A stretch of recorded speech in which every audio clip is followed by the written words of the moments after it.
नमस्कार मंडळी. आज आम्ही दोघं नवरा बायको गेलो होतो भाजी मार्केटमध्ये. तिथे दिसली कच्ची केळी.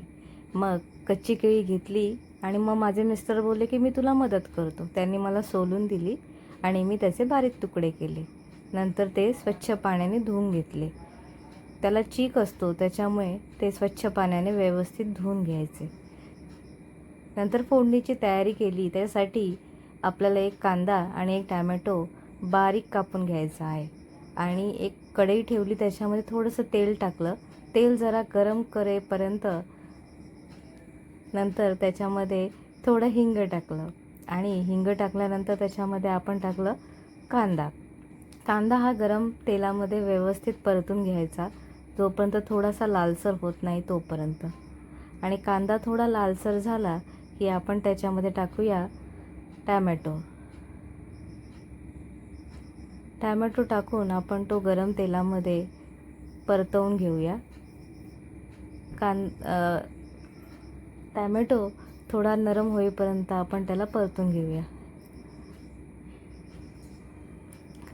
त्याच्यामध्ये आता आपण हळद टाकूया आणि टाकूया तिखट मसाला. आम्हाला जरा तिखट जास्त लागतं पण तुम्ही तुमच्या चवीप्रमाणे टाका. हळद आणि मसाला आपण तेलामध्ये व्यवस्थित परतून घेऊया. आता त्याच्यामध्ये टाकूया ह्या कच्च्या केळीचे बारीक केलेले तुकडे. ते पण आपण त्याच्यामध्ये व्यवस्थित परतून घेऊया. ते मिश्रण सर्व एकजीव झालं पाहिजे. आणि आता आपण त्याच्यावर झाकण ठेवून त्या झाकणामध्ये थोडं पाणी ओतूया आणि ही भाजी आपण वाफेवर शिजायला ठेवूया. थोड्या वेळाने मी झाकण काढून चेक करते की ती भाजी शिजली आहे का. आपण ती परतून घेऊया. त्याच्यामध्ये थोडं चवीप्रमाणे मीठ टाकूया आणि थोडं ओलं खोबरं पण टाकून घेऊया.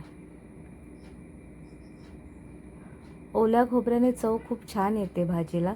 प्रत्येक जणांची वेगवेगळी पद्धत आहे पण ही मी केलेली भाजी तुम्ही एकदा घरी तुमच्या करून बघा आणि कशी झाली हे मला कमेंटमध्ये नक्की सांगा.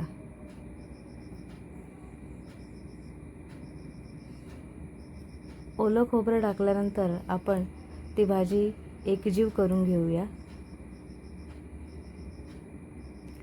आणि परत त्या भाजीवर झाकण ठेवून थोडा वेळ शिजायला ठेवूया. थोड्या वेळाने मी परत झाकण काढून ती एकदा चेक करते. भाजी व्यवस्थित परतून घेते. आपली भाजी व्यवस्थित शिजलेली आहे. कशी मस्त दिसत आहे ना.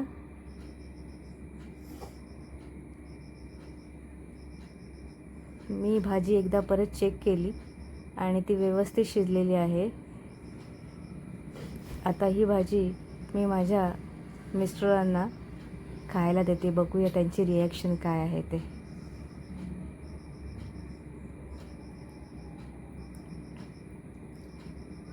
चला आपण त्यांच्याकडे जाऊया आणि त्यांची रिॲक्शन बघूया.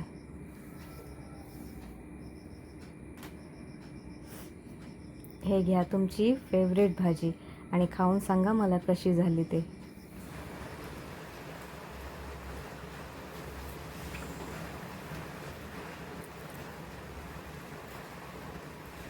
मस्त.